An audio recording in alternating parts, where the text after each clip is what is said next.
Has this ever happened to you guys? You go back to rewatch a show that you watched a lot when you were younger, and you completely forgot that an episode existed until you start watching it, and then it all floods back to you and you remember how much you liked it the first time through? Because that's the kind of experience I had watching this episode. This is another one that I saw it a lot on television when I was a kid. I remember that now, but honestly, until I watched it, I didn't even remember that this episode was a thing. Which was kind of cool, because it almost felt like I was experiencing the episode all over again, which is always a fun thing with an episode of something that you really enjoy. The episode in question is Winner Take All, in which, during a card game, which gets a little over-competitive, the male members of the Teen Titans are suddenly whisked away to somewhere else. I don't know, is it another dimension or what? By the Master of Games, who wants to pit them, along with several other male superpowered characters, against each other in a tournament of champions. The idea is that he will oversee this tournament and will be entirely safe and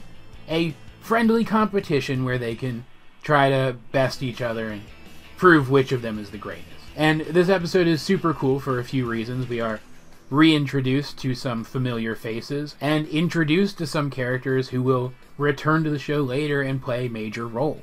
There's also some fantastic humor in this episode where Robin and Speedy, who is Green Arrow's sidekick from the comics, they're basically portrayed as if they're just carbon copies of each other, which is a criticism that some comic fans have of the two characters and their designs.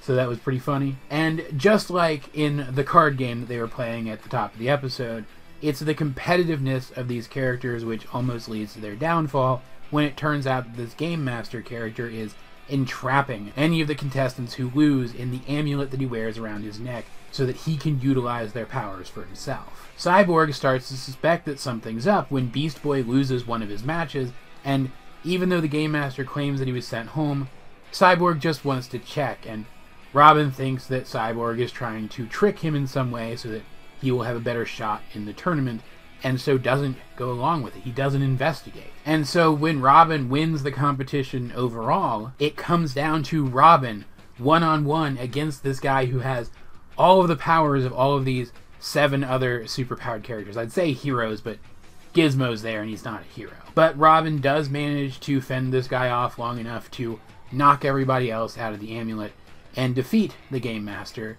trapping him in his own amulet, and then he's able to use the amulet to send everybody home, after making everybody else there who isn't a Titan into an honorary Titan, including Gizmo apparently, which I think is pretty interesting, but whatever. But then, just as they disappear back to their homes, something interesting happens. Suddenly, the Master of Games is not trapped inside his amulet, and a bunch of female superpowered characters appear. So it seems like this Master of Games character was in control the entire time, and yet he still lost? He still let himself lose? He didn't kill anyone, even though he probably could have. So I actually have a theory about this episode, that he did all of this to bring these characters together. That maybe he foresaw that they'd be stronger if they had already formed this bond with each other, and therefore put them together in a situation where they would form a bond with each other. And that he plans to do something similar with all of these female characters as well. The guy just seems so monumentally powerful that I can't think of any other reason why he wouldn't have won in this scenario. Like, Robin's really, really cool, but this guy outclassed him so badly. I don't know, I could be entirely off base, and everything in this episode was exactly as it seems. But either way, this episode primarily existed to, again, cameo those characters who are going to pop up again later, but also to give us an excuse to have a bunch of characters fight each other in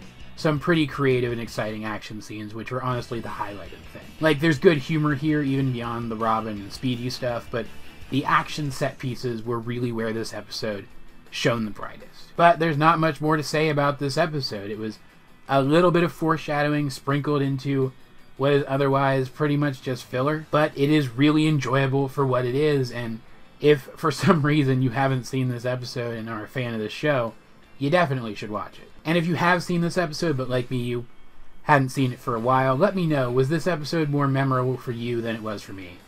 I'm just curious. As per usual, though, I'd like to know, what do you think of Winner Take All, if you have seen it? Let's get a discussion going in the comment section, down below, or over on my Discord, link in the description. But either way, this has been AJ22, and I will talk to you guys Wait.